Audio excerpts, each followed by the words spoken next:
este tiempo. Yo sé que estos horarios no son los adecuados, pero con esta forma virtual, pues a todos se nos complica un poquito. Entonces, muchas gracias por eso. Déjenme agregar aquí.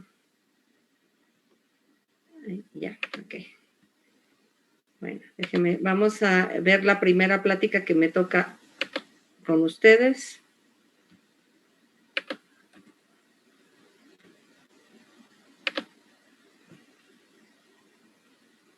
Muy bien. Bueno, en lo que siguen entrando sus compañeros, quiero platicarles un poquito. Bueno, lo primero presentarme, creo que ya tuvimos clase con ustedes en el módulo de endocrino. Sí son el mismo grupo, ¿verdad?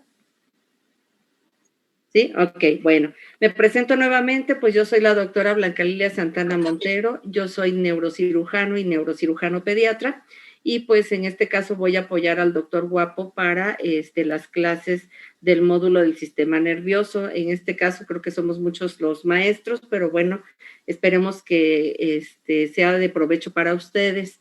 El módulo como tal creo que es uno de los más difíciles de la carrera, entonces mi consejo para ustedes es que empiecen a estudiar desde el principio, no pueden dejar en este caso para último momento. Quizá algunos compañeros que hayan estado en otros años, pues se les puedan comentar esa parte, que sí es mucho lo que hay que estudiar, es el módulo un poquito complicado, pero si le ponemos ganas, yo creo que podemos salir bien librados. Bueno, de mi parte, las pláticas, normalmente yo les doy todas las pláticas. Sí me gustaría que participaran con algunas clases ustedes, ahorita lo vamos a platicar, pero de todas maneras las clases que ustedes dan es nada más para que ustedes tengan la experiencia de exponer con sus compañeros, y de todas maneras yo doy la plática nuevamente o refuerzo los conocimientos para que no haya dudas. Y la otra parte que sí van a hacer todos es, le pedí a su compañera jefe de grupo, perdón, ¿el nombre de la jefe de grupo? Estefanía, ok. Es que veía a Fanny, entonces estaba muy segura. Entonces, con Estefanía le pedí la lista. Yo voy a marcar en el temario todos los temas que sean más interesantes, y conforme está la lista vamos a hacer un resumen, un tema por cada alumno. Ese tema me lo van a entregar previo al examen primer parcial, y el otro, las otras personas lo tienen que entregar antes del segundo parcial. Esto para que ustedes van a hacer un solo tema bien desarrollado, ¿sí? Y ese tema se lo van a compartir a sus compañeros, entonces les puede servir como guía para estudiar. Para que pueda ser admitido correctamente por mí, lo que van a hacer es que el tema que les toque, si aparte de lo que le dan sus profesores y que tiene que estar incluido ahí en ese resumen, yo les pido que por lo menos sean 2 cuartillas, o sea, 2 hojas, o pueden ser más, que tengan dibujos, que sea como muy claro pues para los compañeros, y que incluyan por lo menos 2 bibliografías. ¿Qué quiere decir? Que del tema que les toque busquen por lo menos 2 libros o 2 lugares donde hayan investigado bien el tema para que sea de provecho. Entonces les voy a pasar la lista de los temas, y conforme el número de lista los voy a numerar, y ese es el que les toca. ¿Sí? Doctora. ¿Entendido o tienen alguna duda? Doctora, perdón que la interrumpa, pero ¿puede aceptar a una compañera que aún está en la sala de espera, por favor? Sí, perdón. Déjame ver dónde está, porque Gracias. no me aparece aquí. No la veo. ¿En dónde aparece? Ya no me aparece aquí. No la veo. Se llama Sahat. ¿Mandé? Se llama Sahat. Sí, espérame tantito, a ver si aquí la veo. Pero no me aparece a nadie que esté en sala. ¿O dónde la busco? Ayúdeme, porque no soy muy buena. La parte de arriba hay una barra. ¿Sí? Y donde están los participantes aparece quién quiere entrar y ya le pone admitir todos. Ok. Espérame. Ya, perdón, muchas gracias. Es que ya se me había olvidado un poco esta parte. Gracias. Ok, bueno, vamos a tratar de que para precisamente no estar interrumpiendo mucho, tratemos todos de estar un poquito puntual, porque, como les digo, no soy tan hábil y luego me distraigo, entonces no va a ser tan provechosa la clase, ¿ok? Bueno, entonces el tema de hoy, bueno, de lo que les comenté, ¿queda claro del trabajo? ¿Sí? Cada uno un tema bien desarrollado, y que tenga por lo menos 2 libros que hayan investigado, ¿sí? ¿Queda claro? Sí. Bueno, Sí, doctora. Según, van a ser los temas que incluyen el primer parcial y segundo parcial únicamente, ¿ok? Cada uno le va a tocar un tema. Bueno, la otra cosa, quisiera que de ustedes, ya vi que son como 87, sin que sea obligatorio, 12 personas que quieran participar para dar clases. Cada grupo va a estar formado de 4 personas y son 3 clases. Ajá. Entonces, eso por favor, pasan la lista con su compañera Estefanía y los temas que van a dar, el primero va a ser síndromes neuropáticos, el segundo, las grandes vías ascendentes de la médula y el otro grupo, las grandes vías descendentes. Entonces, esos 3 temas los van a dar ustedes, pero como les repetí, el tema de todas maneras yo lo vuelvo a dar o lo refuerzo según como haya estado. Es importante que las personas que vayan a participar, que por favor lo hagan con las mejores ganas, investiguen bien, lo entiendan y lo traten de explicar. No se trata nada más de leerlo o ni siquiera entenderlo. Ajá, entonces, porque eso es lo que les voy a calificar. Todas estas participaciones que ustedes van a tener, yo se las voy a pasar al doctor Juan Guapo, ¿sí? Y él pues me ha concedido esa parte de que cuando le envío estas calificaciones, él las toma en cuenta para el examen final. ¿Qué quiere decir? Que si ustedes, no sé, están en una calificación que puede necesitar apoyo, puede ayudarlos o subirles el promedio final con estas participaciones.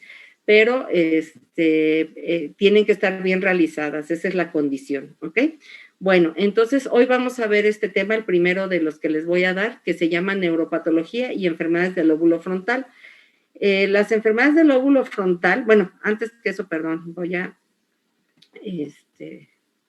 permítanme que ahora no quiere pasar la plática.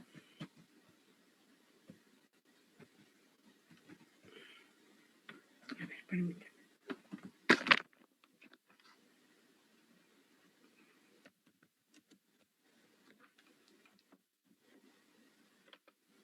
¿Ustedes me escuchan bien? Sí, doctora. Sí, ok, es que no quería funcionar mi computadora. Bueno, primero presentarme entonces. Ya les había comentado cuando estuvimos en el módulo que, bueno, pues yo soy egresada de la Facultad de Medicina del Estado de México. Después pues, yo hice la especial en neurocirugía en el Hospital General de México y después quise hacer una subespecialidad en neurocirugía pediátrica. Nada más me crucé la calle, atrás del Hospital General de México, en la Ciudad de México, está el Hospital Infantil de México. Entonces, pues ahí hice la especialidad en neurocirugía pediátrica. Y hace 10 años más o menos llegué aquí a la ciudad de Celaya, primero al Hospital MAC, donde estuve como director médico, y actualmente pueden encontrarme en el Hospital CMQ. Estoy ahí en el consultorio CAM, en el Centro Médico Quirúrgico de Celaya, y como médico privado únicamente. Bueno, vamos a hablar ahora sí de las enfermedades del lóbulo frontal. Yo creo que como probablemente ya llevaron algo de la histología o algunos de los otros profesores, quizá les dieron ya alguna forma de cómo se trabajan los tejidos cerebrales, pero vamos a hacer un poquito de un resumen para poder abordar bien el tema. Entonces, lo primero, si estamos hablando de la neuropatología, pues lo primero hay que saber de qué se trata. Entonces, esta es una disciplina científica y técnica que va a estudiar las enfermedades del sistema nervioso, que quiere decir lo que afecta al cerebro, la médula espinal y los nervios, ¿ok? ¿Y cómo va a ser este estudio? Bueno, pues a través de los tejidos. Entonces, ¿cómo podemos hacerlo? Tenemos que obtener el tejido. Entonces, ¿cómo se obtienen? Bueno, primero puede ser por medio de una biopsia, o sea, sacar un pedacito a través, pues, de una cirugía, o a lo mejor hacer la resección de una parte que puede ser de un tejido normal o un tejido afectado o de un tumor. Y la última forma, pues es, por ejemplo, cuando el paciente fallece y que hacemos autopsias para saber exactamente qué era la enfermedad que estaba padeciendo este paciente. Entonces, aquí les puse algunos ejemplos de, bueno, por ejemplo, cuando sacamos el cerebro y luego cómo este cerebro pues va a ser tratado de una forma especial, generalmente es colocado en formol y más o menos en 10 días se pone de una consistencia dura, se mantiene y podemos cortarlo como lo estamos observando en esta zona, ¿ok? Bueno, para poder observar al cerebro y poderlo estudiar, nosotros no podemos fácilmente hacerlo como está siendo obtenido. El cerebro es como si fuera como una gelatina, ¿no? Entonces es blando. Podemos estudiarlo de esa forma solamente cuando hacemos estudios transoperatorios. Pero normalmente lo que tenemos que hacer es hacer una técnica histológica. ¿Qué es una técnica histológica? Son todos los pasos que vamos a seguir para preparar a un tejido que obtuvimos, o sea, un tejido del cuerpo, un tejido biológico, para que pueda ser estudiado al microscopio. Entonces, algunos de esos técnicas, ¿cuáles son? Lo primero es que lo tenemos que cortar, ¿sí? O sea, lo tenemos que rebanar. Como les decía, si es blando, nos cuesta un poco, pero podemos, como ya los habíamos visto en la diapositiva anterior, lo podemos meter en formol y eso lo hace duro. O como se los estoy poniendo aquí, que lo metemos en parafina, así la cera, ¿sí? Con lo que hacen las velas. Y entonces lo podemos cortar como rebanadas, así como el jamón, y poderlas observar al microscopio. Otra cosa que nos sirve mucho, pues, es teñirlo, pintarlo. Ajá. Entonces, ¿para qué se hacen tinciones? Pues para hacer contrastes de los colores. Cada parte de un tejido va a agarrar un color diferente y eso nos puede servir para diferenciar de qué están compuestos. Y el último sería el estudio inmunohistoquímico. ¿Qué quiere decir? Como la palabra lo dice, pues que vamos a usar marcadores. ¿Qué tipo de marcadores? Pues van a ser anticuerpos que vamos a encontrar en los tejidos. Se va a hacer una reacción antígeno-anticuerpo. Generalmente vamos a mandar antígenos que se van a unir a los anticuerpos o los marcadores de los tejidos y estos generalmente con la enzima se vuelven como fluorescentes, como lo estamos viendo aquí, pintan de un color fluorescente de diferentes tonos y entonces nosotros podemos identificar qué es lo que estamos viendo. Entonces, por todos estos métodos, nosotros podemos saber qué estamos viendo del tejido cerebral, ¿ok? Bueno, aquí les puse un ejemplo de las tinciones. Ustedes quizá ya hayan visto. ¿Alguien me puede decir cuál es la tinción para ustedes más frecuente que usemos en el cerebro? ¿O no han visto nada de tinciones? Hematoxilina y eosina. Exacto. Hematoxilina y eosina es la tinción más frecuente que usamos en el cerebro y nos va a dar un tono de color entre rosita y morado. Es la primera que estamos viendo aquí. En estas tinciones en este cuadro, de tinciones que yo les estoy presentando, para que ustedes la puedan identificar, pues está la tinción, está numerada. Aquí al lado tienen las fotos como se van a ver. Y les puse los colores. Por ejemplo, aquí dice hematoxilina. ¿Qué quiere decir? Que ese color de tinte me va a pintar de morado. Ajá. ¿Qué me va a pintar de morado? Aquí se los puse en las características, los núcleos. Y, por ejemplo, la eosina la vamos a ver de color rosa. ¿Qué cosa vamos a ver rosa? El citoplasma. Entonces, así cada una de estas tinciones se las anoté.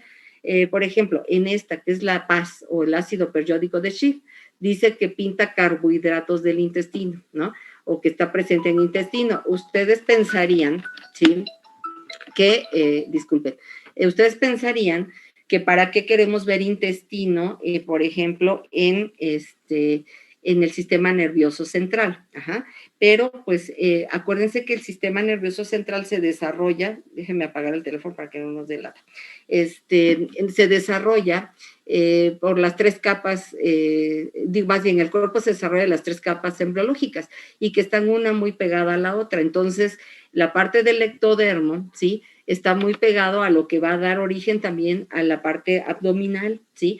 Entonces, a veces se nos pueden quedar pedacitos de esos tejidos como en malformaciones congénitas y podemos verlo. Ahorita, en un momento más, vamos a ver algunos ejemplos. Entonces, podemos llegar a ver ese tipo de carbohidratos y pensaríamos, bueno, hay una malformación congénita que permitió que parte del abdomen esté metido en el tejido cerebral, ¿ok? Aquí tenemos otra tinción, que es el tricrómico de Masson. Ese, pues, como dice su nombre, son tres colores, y los colores son azul, el rojo y el morado o violeta, ¿no? Entonces, lo vamos a encontrar en la piel. ¿En qué podemos verlo? Pues igual todos aquellos que involucren la piel, ya sea tumores que puedan incluir a la piel o por ejemplo cuando estamos observando malformaciones como los encefaloceles y que podemos ver piel que está cubriendo esa malformación, entonces vamos a observar la piel. Entonces, y vemos cómo están los 3 colores que describimos. La tinción de Nils, por ejemplo, vamos a ver ahí los corpúsculos de Nils. ¿Dónde están los corpúsculos de Nils? Pues son todas estas burbujitas o bolitas que están en el citoplasma de las neuronas. Entonces, si nosotros vemos eso, pues estamos viendo una neurona. La otra es el Luxofast Blue, ese va a teñir de azul ¿a quién? A la mielina. La mielina, recordemos, que es la proteína que recubre generalmente a los nervios, entonces, lo vamos a observar de este color, ¿ok? La otra tinción es la de Golgi, que como su nombre lo dice, tiñe de marrón o casi negro a los cuerpos neuronales y los axones, como lo estamos viendo aquí. Entonces, ¿qué quiere decir? Que según como nosotros vayamos pintando, podemos reconocer las células que están en ese tejido. Es como estar observando una fotografía y ver personas y ver de qué manera están vestidos, ¿no? Si la estamos viendo de lejos, por el color de la vestimenta, sabremos qué persona es. Y aquí lo que vamos a saber es qué tejido estamos observando o qué célula estamos observando. Bueno, entonces, otra cosa importante para poder saber de la neuropatología, pues es reconocer qué cosas están en el cerebro, ¿no? Entonces, lo primero es saber qué células hay. Bueno, lo primero son las neuronas, ¿no? Esa es la célula principal del cerebro. No hay en otro sitio más que en el tejido nervioso.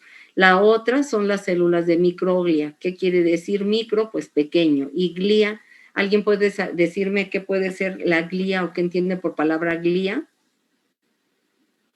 Significa unión, ¿no? Puede ser, pero aparte otra.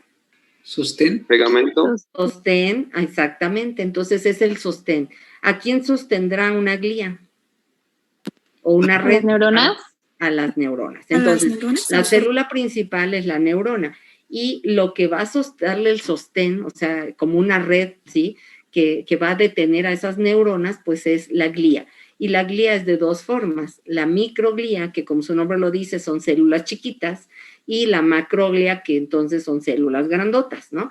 Entonces, la microglía, pues son los macrófagos. Los macrófagos están en todas partes de nuestro cuerpo, ¿sí? Y nos sirve, pues como su nombre dice, son células que hacen el estímulo de comer qué cosas que no nos sirvan en nuestro cuerpo, ¿no? Entonces, como que van a envolver, por ejemplo, pues a las bacterias, a los virus, a células que no deben de estar, entonces se comen todo lo que no debe de haber ahí, entonces como la defensa. Y la macroglia, pues son células específicamente ahí del cerebro y son principalmente 3 tipos. Los astrocitos, que como su nombre lo dice, parecen como estrellitas, los oligodendrocitos, que son como su nombre lo dice, como células en bolita, y las células ependimarias, que pues solamente existen en el revestimiento de los ventrículos y el conducto ependimario, ¿sí? En donde va el líquido cefalorraquídeo. Son células que es como si fueran impermeables, ¿no? Aquí tenemos un ejemplo precisamente de una inmunohistoquímica. Lo que se ve fosforescente, pues es la neurona o aquello que contenga glía, ¿no? O que tenga tejido fibrilar. Entonces se pinta la neurona, pero también se pinta el astrocito, que dijimos que es como una célula estrellada que sirve de sostén. Y todos los demás chiquitos, son los macrófagos o la microglia. Si lo vieran desde arriba, pues parece como una red roja que está deteniendo a las células, para que no se cayeran, ¿no? Así es como se verían. Bueno, esta diapositiva es muy rápida, perdón. Perdón. ¿Dónde dijo que se encontraban las ependimarias? Las células ependimarias es el revestimiento de los ventrículos, ¿sí? Esa es una parte central del cerebro donde es como un hueco donde va el líquido cefalorraquídeo, y su revestimiento para que no se salga el líquido es como el tejido ependimario. Y también cuando vean ustedes a la médula, si es que todavía no han visto la anatomía de la médula, van a observar que en el centro de la médula va un hoyito, ese se llama conducto ependimario y está precisamente cubierto de este mismo tejido que se llama epitelio ependimario, ¿ok? Así como la piel, pero son células ependimarias, ¿ok? Bueno, esta diapositiva es para mostrarles que a todas las células, todas las células provienen del epitelio neural. Y el epitelio neural se va a dividir en tres. El primero, lo que va a dar origen a las neuronas. Segundo, lo que va a dar origen a todos los astrocitos y las células que dijimos de macroglia, que es los astrocitos y las células ependimarias. Entonces, aquí vemos cómo del epitelio neural, pues se van a ir desprendiendo estas y del primer grupo, pues se forman las neuronas, no forzosamente una multipolar. Ahorita vamos a ver que hay diferentes tipos de neuronas. Y los astrocitos, que dijimos que son las células de sostén y de limpieza, y los oligodendrocitos, que vamos a ver que forman la mielina en la parte cerebral. Bueno, seguimos. Ahora, nada más es para mostrarles el tipo de neuronas básicas que existen en nuestro cerebro, en nuestro sistema nervioso. Sus nombres provienen de cómo las vemos. Entonces, la primera, pues vemos que tiene un cuerpo celular y que tiene dos extensiones como bracitos. Entonces, como tiene dos, pues se llama bipolar. No es porque sea que tenga un problema psicológico, ¿verdad? O psiquiátrico. Es porque tiene dos bracitos, bipolar, ¿ok? Y, por ejemplo, aquí nosotros vemos que la célula está aquí y que tiene un solo bracito que sale, y del bracito pues ya haces otras extensiones. Entonces esa, como solo tiene un brazo, aquí se llama unipolar. Y en cambio esta, vean, pues tiene muchos bracitos, entonces esa se llama multipolar. Cada una de estas extensiones son las que se van a comunicar por estos deditos, y los deditos se llaman precisamente dendritas, ¿no? Entonces las dendritas son las que hacen la sinapsis o la unión con otras células para poder hacer la transmisión y comunicarse. Y, por ejemplo, esta célula, que normalmente pues, la encontramos en la corteza, tanto cerebral como cerebelosa, se llama piramidal. ¿Por qué? Porque su forma de su cuerpo, pues, parece una pirámide, ¿ok? Bueno, ya vimos el esquema, ahora vamos a verlas, ya vimos las de las neuronas, ahora vamos a ver el esquema de los astrocitos, ¿no? Que ya dijimos de las células gliales, que son diferentes formas. Entonces dijimos, lo primero tenemos la microglia, que dijimos los macrófagos. Los macrófagos pues solamente son así, es una célula con algunas extensiones y que ya dijimos que sirve para la limpieza casi en general. Tenemos lo que es la macroglia, que es en grande, son células grandes, y de estas tenemos tres tipos: los astrocitos, que dijimos que parecen estrellas finalmente, y estos pueden ser protoplasmático, como es que tiene múltiples conexiones y que tiene estos como piecitos, que normalmente se pegan a los vasos sanguíneos. Estos, aparte de dar sostén, sirven para también sacar cosas del vaso sanguíneo para transporte, tanto de cosas que sean para nutrición y también para desecho, ¿ok? Tenemos otro que es muy semejante a que se llama fibroso. La diferencia entre es que está como muy arbolado, con muchas ramificaciones, y en cambio parece como que tiene como popotitos nada más, se llama fibroso, y también tiene los mismos piecitos perivasculares para hacer las conexiones a los vasos sanguíneos. Y tal cual como lo vemos en el esquema, aquí les traje la foto de cómo se ven realmente en el microscopio. Entonces, con un poquito de imaginación, sí se parecen, ¿no? Este es el esquema. Aquí pueden ustedes ver el cuerpo del astrocito y con sus múltiples ramificaciones. Acá el otro que tiene menos ramificaciones y que se une a los vasos sanguíneos. El macrófago, que parece nada más como una estrella. Y el oligodendrocito, que casi sus ramificaciones no se notan, pero que tiene un cuerpo amplio, y que normalmente su citoplasma, que es lo que está alrededor del núcleo, se ve muy claro. Entonces, cuando lo vemos al microscopio, si se fijan aquí, parece que estamos viendo como un huevo estrellado. Bueno, con mucha imaginación. Algunos dicen que es huevo estrellado y otros cielo estrellado, pero así se ve, ¿ok? Bueno, pasamos a otra cosa. Entonces, ya vimos cómo se va a ver las células. Ahora vamos a ver cómo se ve el cerebro. Para que nosotros podamos reconocer que algo está enfermo, pues tenemos que saber cómo se ve normal. Entonces, así como está aquí, se está viendo. Entonces, como ya lo comentaron, la tinción que estoy presentando aquí es la de hematoxilina y eosina, que es la más clásica del cerebro, que se ve color rosita con morado, y que en la primera, perdonen ustedes, en la primera foto, lo que vamos a observar aquí, pues vamos a observar que hay una diferenciación entre la sustancia blanca y la sustancia gris, ¿ok? Podemos observar los surcos, así, el cerebro no es plano, sino que tiene como entradas y salientes, y los podemos ver aquí.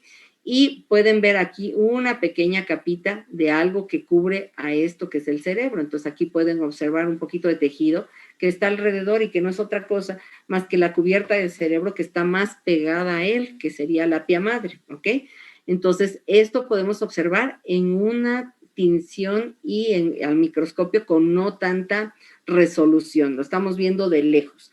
Un poco más de acercamiento, podemos ver que hay muchos puntitos morados, entonces podemos observar que están las células neuronales, que hay unos cuantas células gliales y que está embebido en un tejido así como una red, ¿ok? Que serían los astrocitos que comentamos.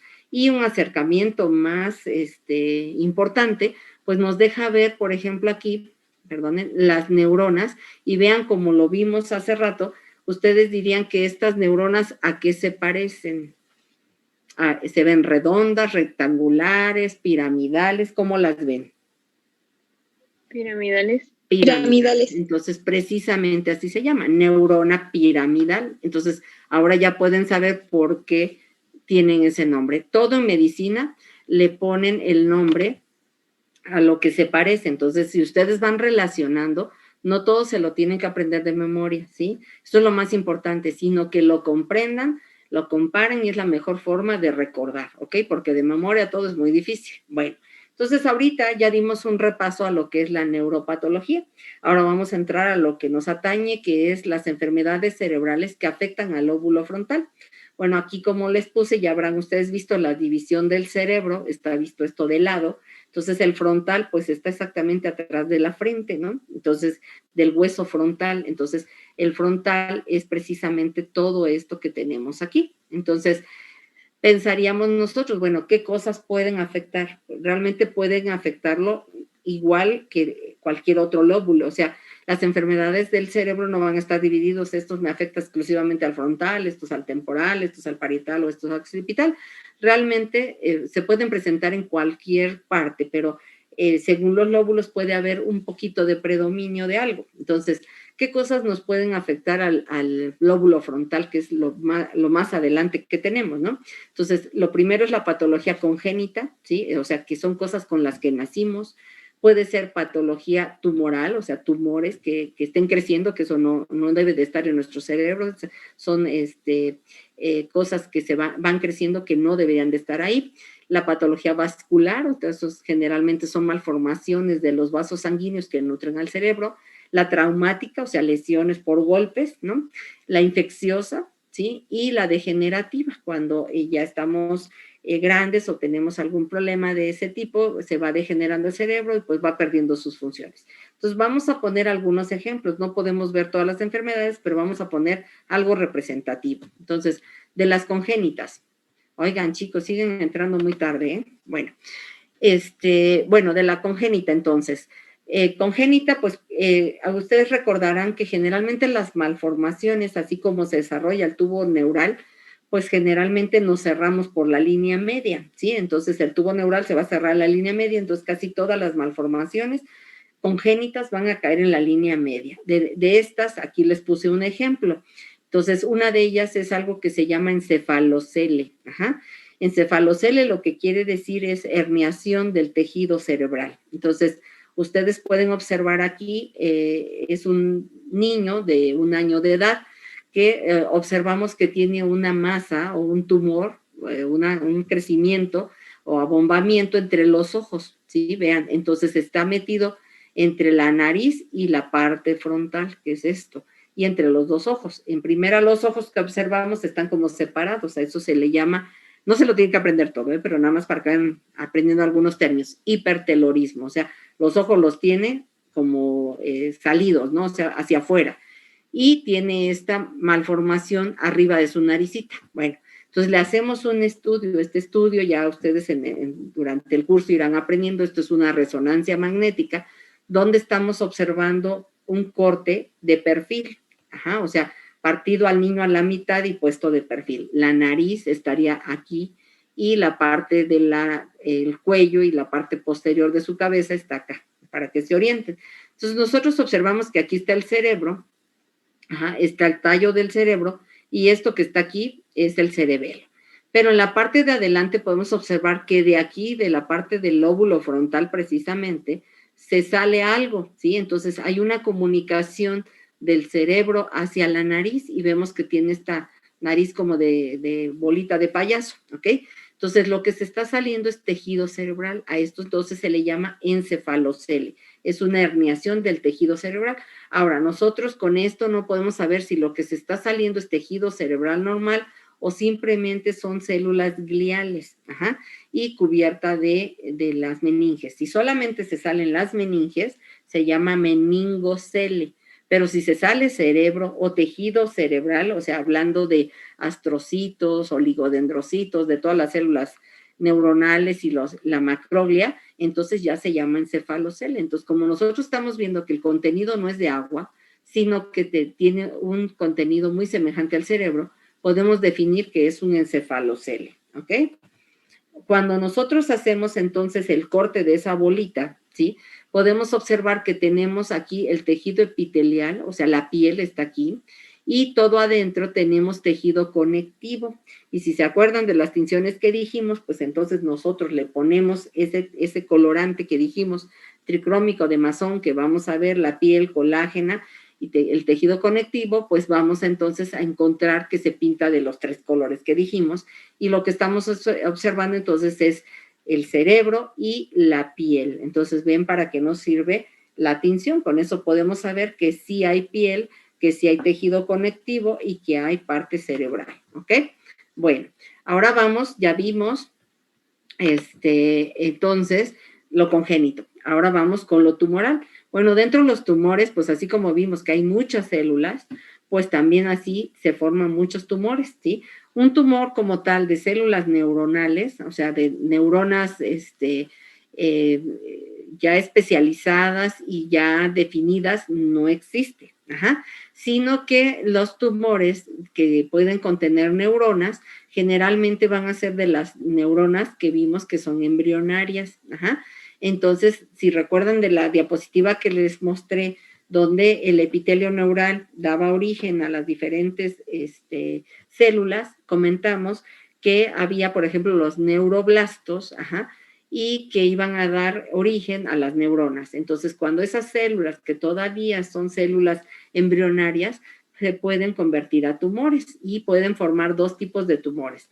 Uno es el gangliocitoma, que son tumores de células embrionarias, específicamente solamente neuronas embrionarias, y que pueden formar tumores, y el otro es el ganglioglioma, que ya está combinado, ¿sí? Son células ganglionares o células embrionarias neuronales más células gliales, ¿ok? Entonces este es un tumor mixto, el otro es único de células embrionarias neuronales.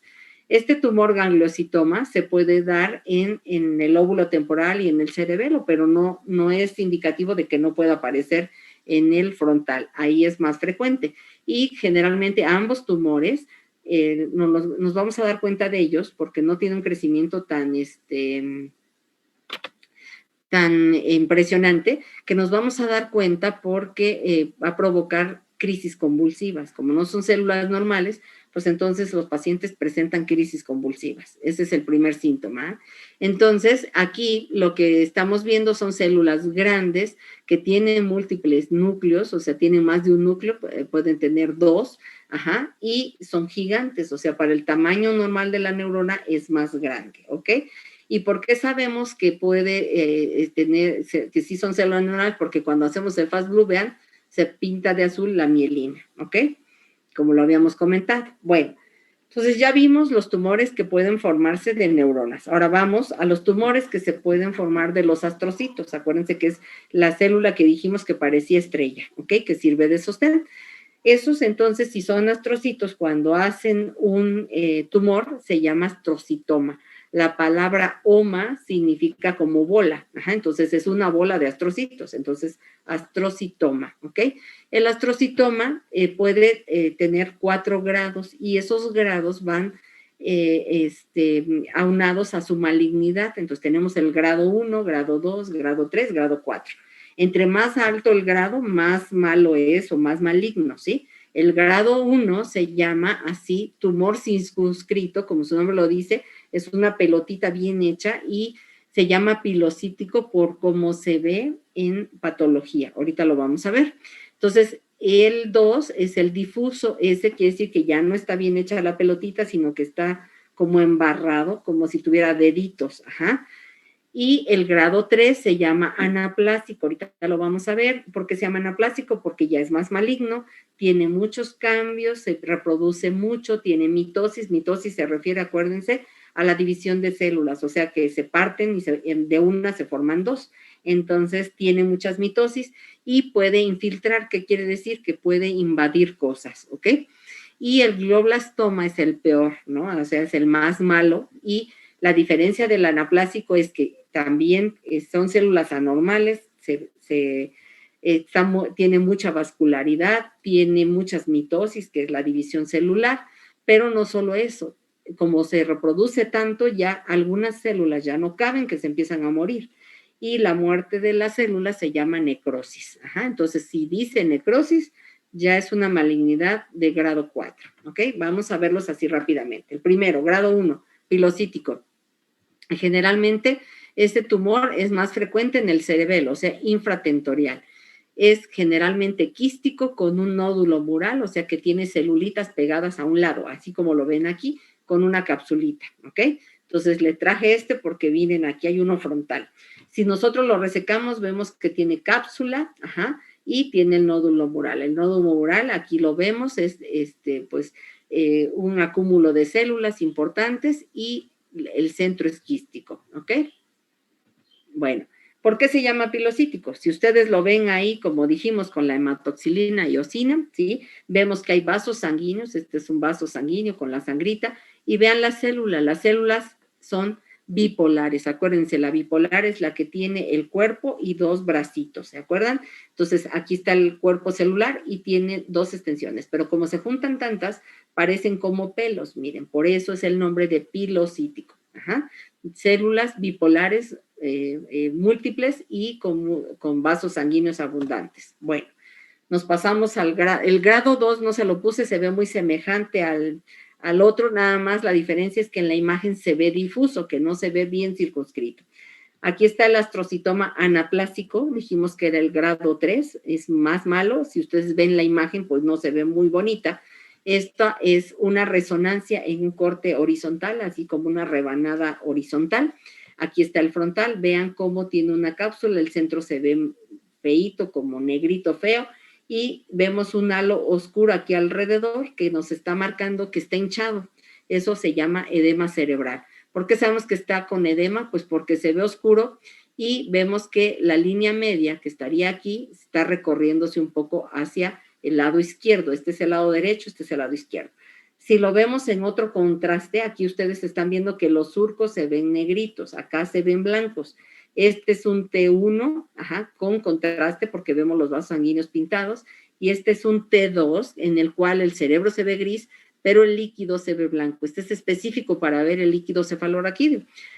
Hace rato preguntaba a unos compañeros que qué era las células ependimarias. Esto es el ventrículo, ajá.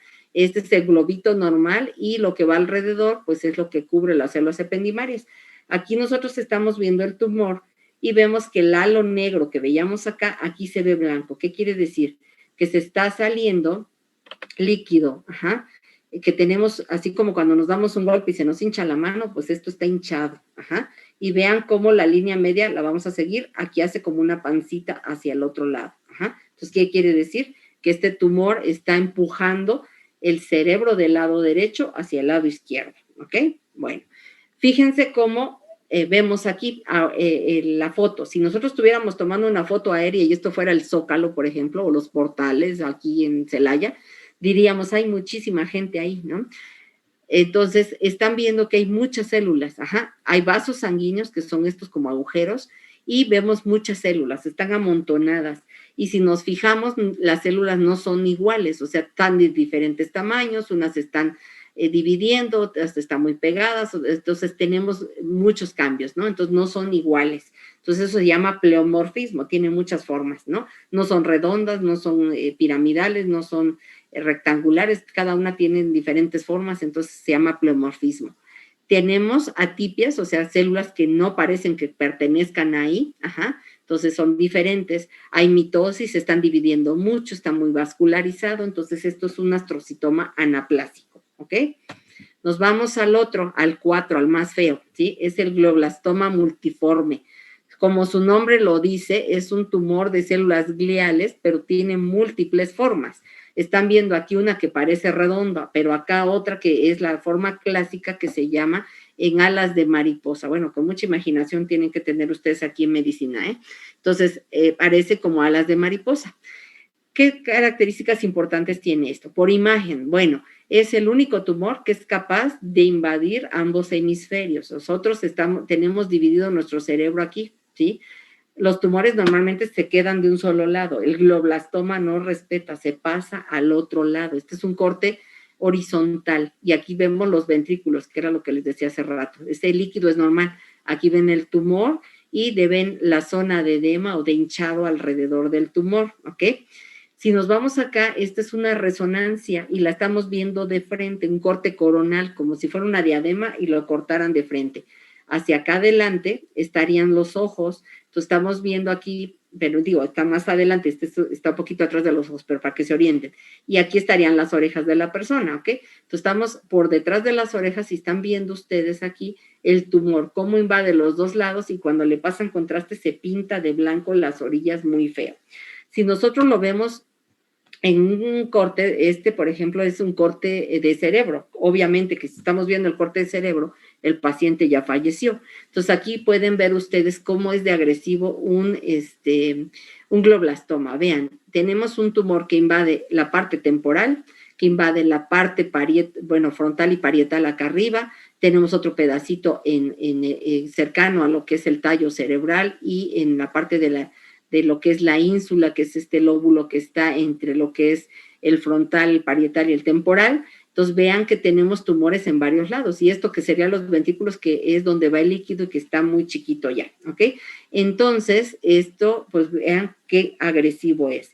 Y si lo vemos a la microscopio, pues vean cómo va cambiando, ¿no? O sea, el pilocítico, que eran células ahí muy decentes, muy tranquilas y nada más en formita de pelos, pero no estaban tan amontonadas. Luego vimos el anaplásico que pues veíamos que parecía que estaba lleno, pero si esto fuera la foto aérea diríamos aquí no cabe ni un alma. Entonces precisamente está demasiado lleno que entonces empiezan a morir algunas de las células porque ya ni siquiera les llega alimento de tantas que son. Entonces empieza a haber necrosis, entonces hay muerte celular y esta es la característica típica del glioblastoma, que está muy vascularizado, muchas células, pero lo clásico es que tenga necrosis, o sea, muerte celular.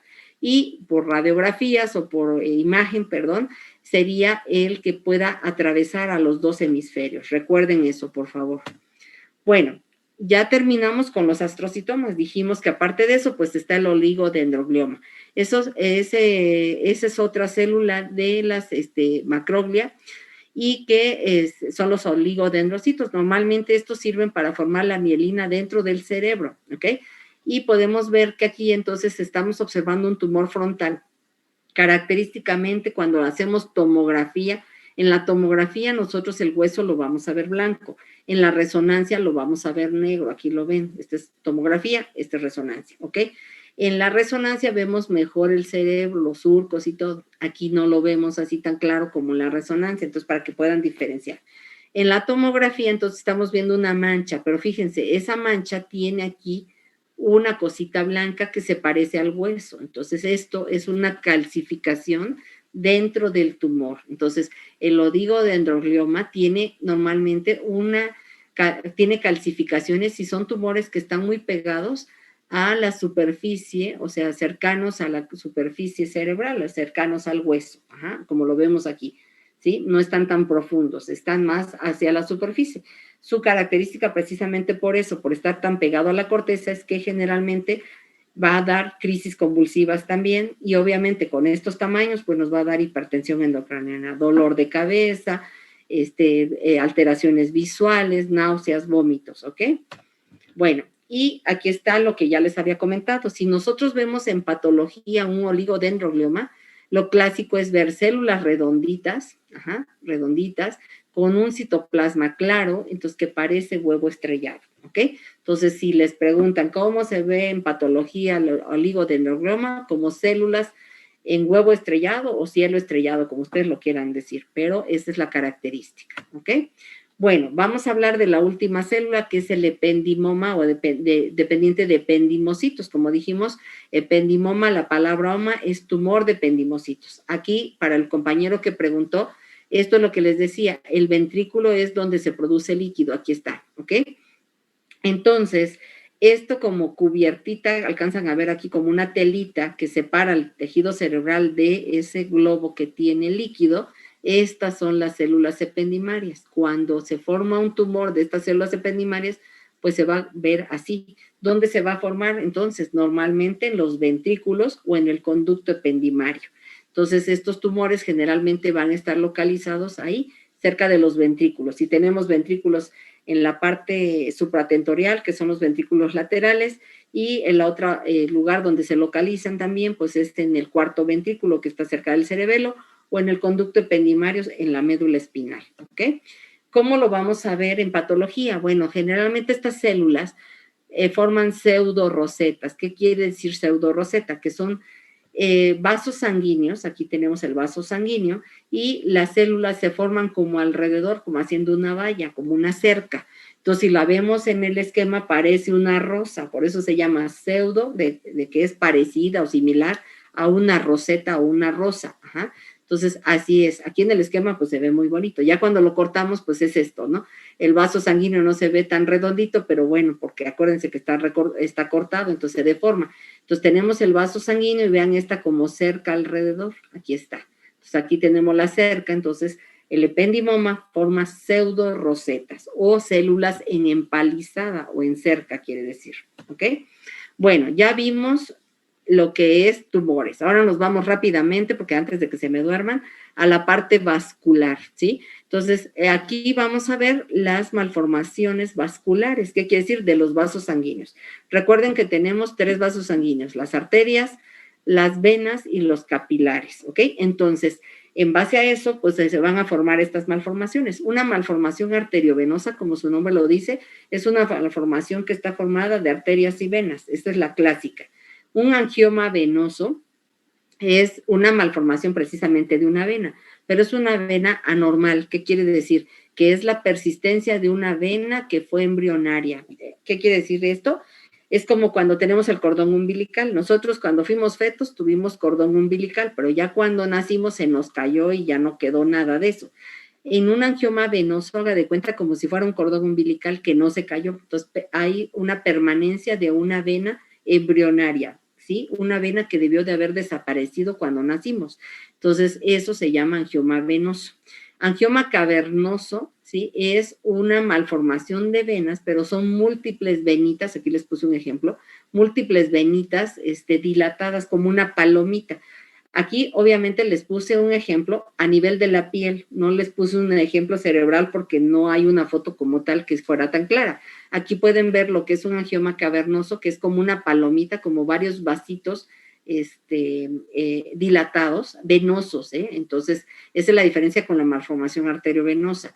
Y la otra es la telangiectasia. Yo creo que todos han visto, ya sea en su mamá, su abuelito, una tía, ya grande, que tienen como arañitas vasculares en sus piernas, ajá. Esas son telangiectasias. Pues así como estas arañitas vasculares que son de capilares, así tenemos en el cerebro. El problema es que cualquiera de estas se nos puede romper, así como habrán visto alguna de sus familiares quizá, que pues se golpean y tienen un moretón ahí donde tienen sus varices, pues así en el cerebro, nomás que en el cerebro si pasa eso, pues les da lo que la gente dice, bueno, la gente le dice embolia, pero realmente lo que le pasa es que hay una ruptura de un vaso sanguíneo, ¿ok?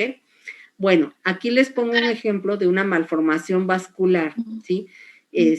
Arteriovenosa. Entonces, como dijimos, viene la arteria, aquí está el ejemplo, la arteria hace una maraña de vasos, así como un enjambre, ajá, y luego drena a través de las venas, ajá. Entonces, el problema es que estos vasos no tienen el grosor normal y entonces en cualquier momento por la presión sanguínea se pueden romper, Ajá. Entonces, aquí les puse el ejemplo. Entonces, la arteria viene por el centro, la vena ya sale hacia arriba y pues este es el drenaje, ¿sí?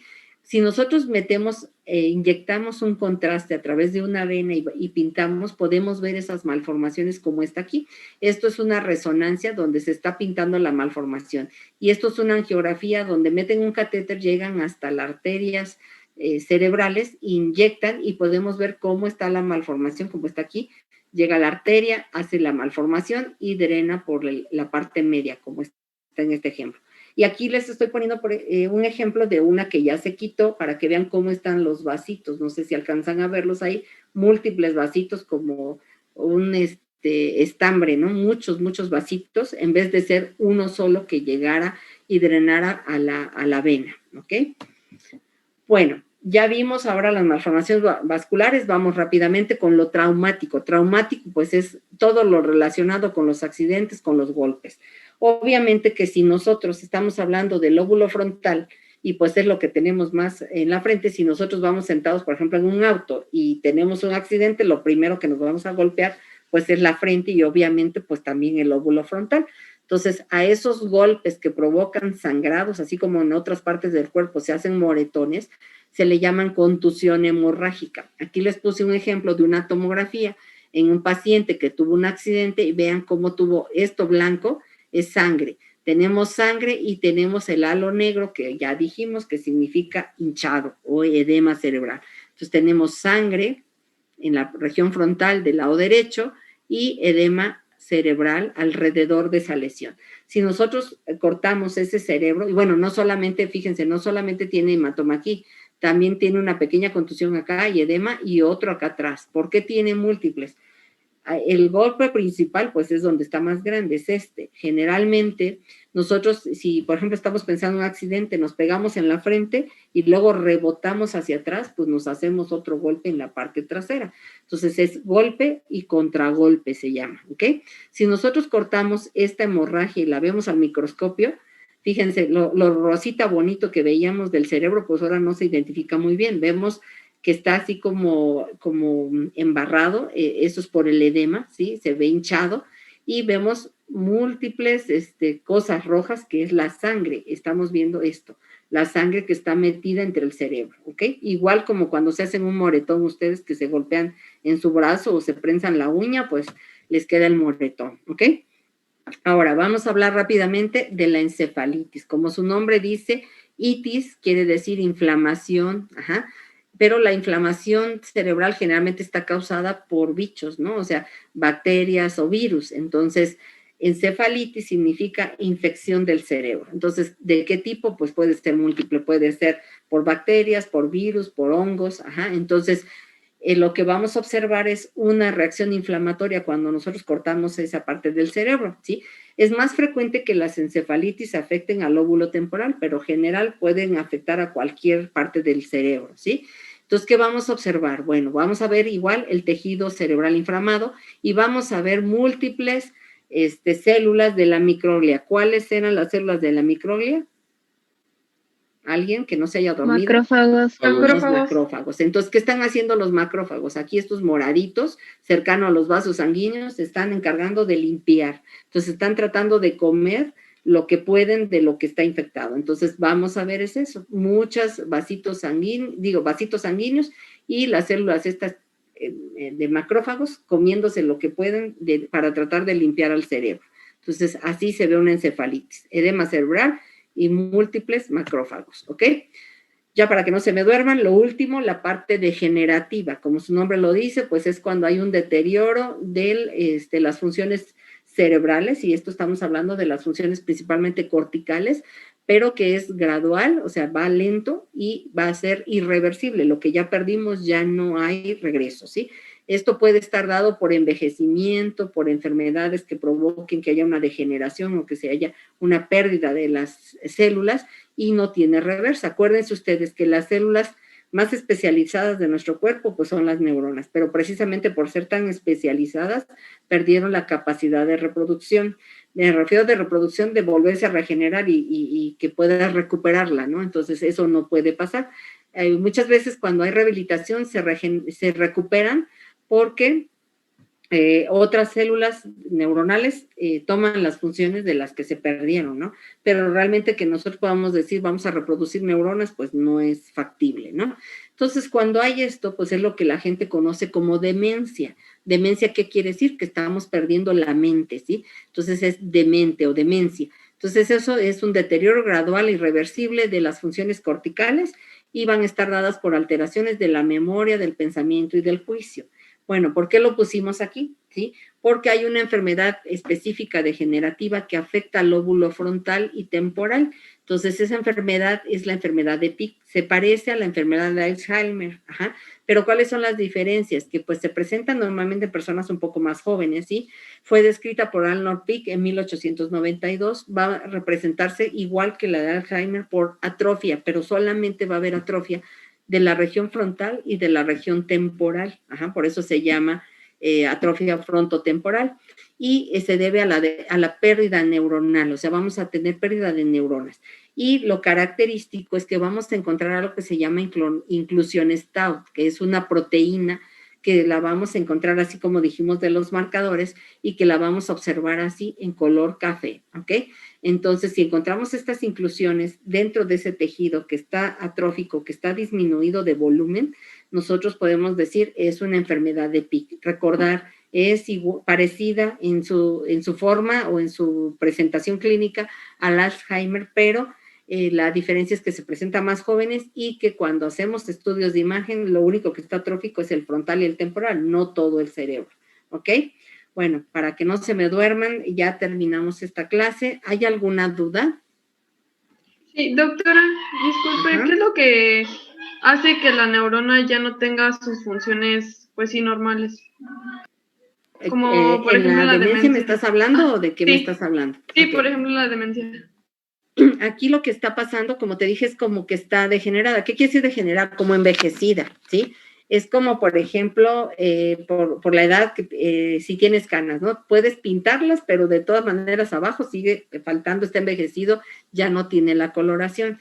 Aquí lo que está pasando es que se están muriendo neuronas. Entonces, al estarse muriendo algunas neuronas, entonces estás perdiendo las funciones que hacen esas neuronas.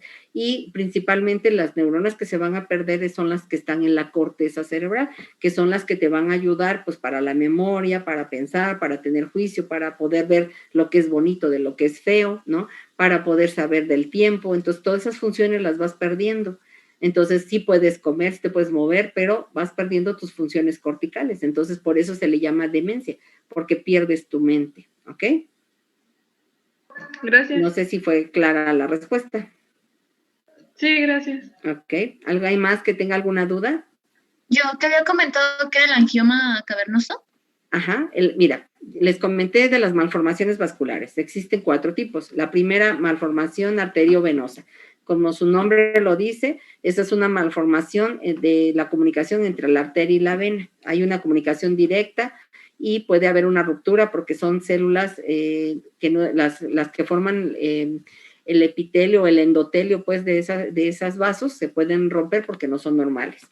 Después tenemos lo que es el angioma venoso, que es una dilatación de una vena, pero la vena es anormal porque es una vena que debió de haber desaparecido. Entonces, la persistencia de una vena embrionaria. Ajá, esa. Y luego está el angioma cavernoso, que es la dilatación de múltiples venas, ajá, anormales, como les decía, que parece como una palomita, ¿ok?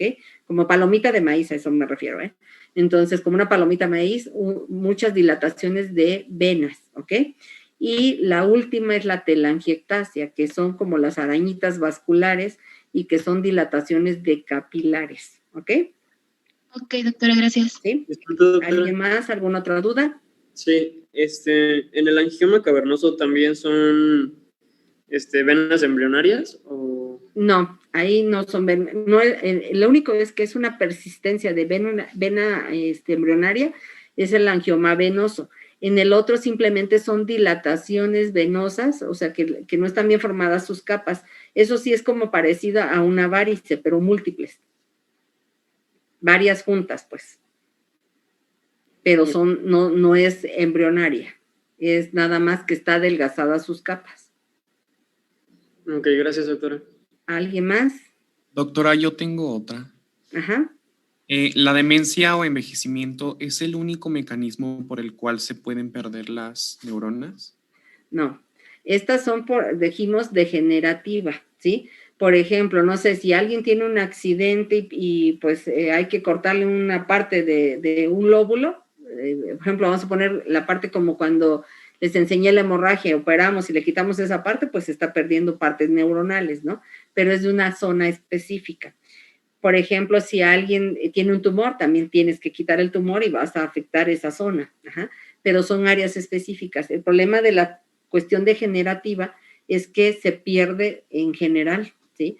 Es igual que el envejecimiento, o sea, como por ejemplo, nosotros, ¿no? Cuando somos niños o cuando somos adolescentes tenemos más resistencia, que una persona mayor ya no puede correr, ya no puede brincar, ya pierde esas funciones, pero es en todo su cuerpo, no en una parte. No es lo mismo que alguien, por ejemplo, que le amputaran una pierna, no puede correr, pero todo lo demás está bien. No sé si me estoy explicando. El otro es un envejecimiento generalizado. Y en el PIC sí hay un envejecimiento, ¿sí? Pero este es un envejecimiento adelantado y solamente de la zona frontal y temporal, y no se sabe específicamente cuál es la causa, simplemente es degenerativo. O sea, se envejece una parte más rápido que otra.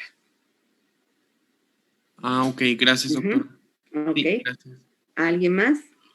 Doctora, yo tengo una pregunta. Ajá. Entre el astrocitoma pilocítico y el difuso, ¿cuál es la diferencia en la neuroimagen?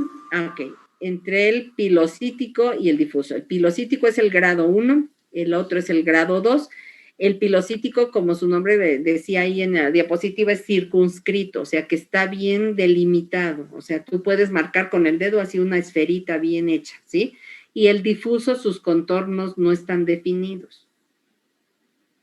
Está así como revuelto, pues. Gracias. ¿Ok? ¿Alguien más?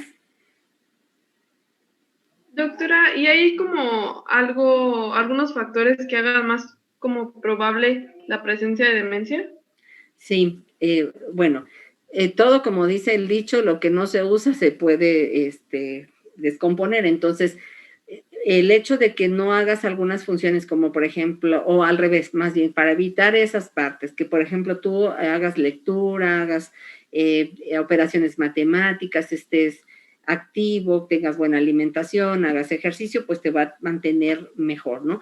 Estas cosas tienen que ver también con una parte hereditaria. Entonces, las personas que ya que tienen familiares, por ejemplo, que tuvieron Alzheimer, tienen más probabilidad de tenerlo, pero es igual que como la diabetes, ¿no? O sea, no porque tengas un papá diabético, tú tienes que ser diabético. Si tú te cuidas, llevas dieta y haces ejercicio y estás pendiente de tu salud, no forzosamente tienes que ser diabético. Entonces, igual pasa con esto. Son cosas multifactoriales. Si traes un componente hereditario, pero tiene que ver también con los factores en el ambiente. Entonces, tu alimentación, ejercicio, que ocupes tu cerebro, que lo ejercites, ¿no? Que hagas ejercicio mental, te va a mantener más activo. Se da mucho, por ejemplo, las personas mayores, el hecho de que ya están solas, que ya no platican con ellas, entonces hasta van perdiendo la forma de hablar o del lenguaje. No sé si ustedes se han percatado. A veces los abuelitos pues ya no quieren hablar o ya no quieren platicar porque nadie les hace caso o no les tomamos el tiempo, ¿no? Para estar con ellos, nos desesperamos, entonces van perdiendo ellos más funciones. A la diferencia de los abuelitos que se mantienen activos, que van a actividades, hacen ejercicio. Simplemente ahorita con la hemos observado que ha habido ese tipo de problemas, primero con los niños, la falta de aprendizaje, y con los abuelitos con la pérdida de funciones, pero es por el encierro. Entonces, siempre hay que mantenerse en actividad, eso es lo importante. Gracias. ¿Ok? ¿Alguien más? ¿Ya ninguna pregunta? Bueno, entonces, chicos, pues yo les agradezco que hayan estado en este horario.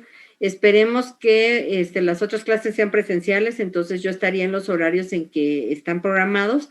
Si son, si siguen siendo virtuales, yo les voy a pedir un poquito para poderles dar el tiempo y la atención adecuada, pues que a lo mejor sean estos horarios. ¿No? Esperemos que esto ya vaya pasando un poco. De toma, lo más importante es que ustedes se cuiden. Y les vuelvo a insistir, este módulo no es sencillo, por favor empiecen a estudiar, no tengan pena de preguntarle a sus profesores, o sea, aquí estamos todos para aprender, ¿sí?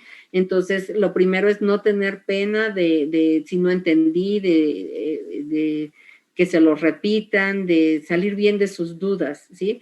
Y ponerse a estudiar desde el principio. Esta vida, pues ya de médicos es así, es muy sacrificada, ya no tenemos tiempos de andar de fiestas quizá, o de hacer muchas cosas, pero tenemos que enfocarnos en lo que queremos, y este módulo requiere mucho de su tiempo, entonces pónganle ganas. Y cuando, por ejemplo, como en lo que les estoy pidiendo de la tarea, traten de hacer un buen trabajo, porque ese es el que le van a prestar ustedes a sus compañeros. Entonces, si cada uno de ustedes pone empeño en hacer bien su resumen, pues realmente le va a servir a sus compañeros para que lo estudien. Si la más lo van a hacer, como decimos, al aventón, pues entonces la verdad es que no vale la pena. Otra cosa importante que les quiero decir, conmigo no hay la cuestión de la asistencia. Yo creo que ustedes ya están en una edad en que tienen que ser responsables. Los que quieran entrar son bienvenidos, y quienes no lo decidan que no, pues está bien también, por mí no hay problema, porque el beneficio o no es para ustedes. Eso ya es su decisión. Entonces, yo no paso lista, pero lo que les pediría es que tratemos de ser puntuales para que no nos estemos distrayendo. Ya les dije, yo no soy muy hábil con esto, y estarlos admitiendo, pues me puede distraer un poco en lo que les estoy diciendo, a lo mejor les digo algo que no. Entonces, tratemos de ser puntuales. ¿Alguien más tiene alguna duda? Por cierto, déjenme decirles, para el primer trabajo, según la lista, dice que el primer parcial es el 13 de agosto. Entonces, yo les pediría que los resúmenes, aunque el tema todavía no lo hayan visto, los tengamos el 9 de agosto. Ajá. Y el segundo parcial, aquí me aparece que es el 11 de septiembre. Entonces, yo les pediría que me lo entreguen el 6 de septiembre. ¿Por qué con casi 5 días de anticipación? Pues para que les dé tiempo a ustedes precisamente de estudiarlo. Yo lo reviso, y si hay alguna corrección se los digo, y ya a ustedes les sirva para que estudien para los exámenes. ¿Les parece adecuado esto o no? También pueden decir, mejor no hacemos resúmenes y no hay problema, ¿eh? Hablen ahora o callen para siempre. Sí, está bien. ¿Están de acuerdo? Sí, doctora. Sí, doctora. Si no, hagan una votación y le dicen a Estefanía, no queremos o sí queremos, ¿eh? Pero finalmente lo que yo he visto es que cuando hemos hecho cosas, tanto las presentaciones y los trabajos, al final ustedes van a saber que sí les sirve porque el doctor les ayuda, ¿ok? Y al final también para mí es trabajo, se los tengo que revisar. Pero yo con gusto lo hago para que ustedes superen esto, ¿ok? ¿Alguna duda más? Bueno, pues que descansen y échenle muchas ganas, ¿ok? Gracias. Gracias, doctora.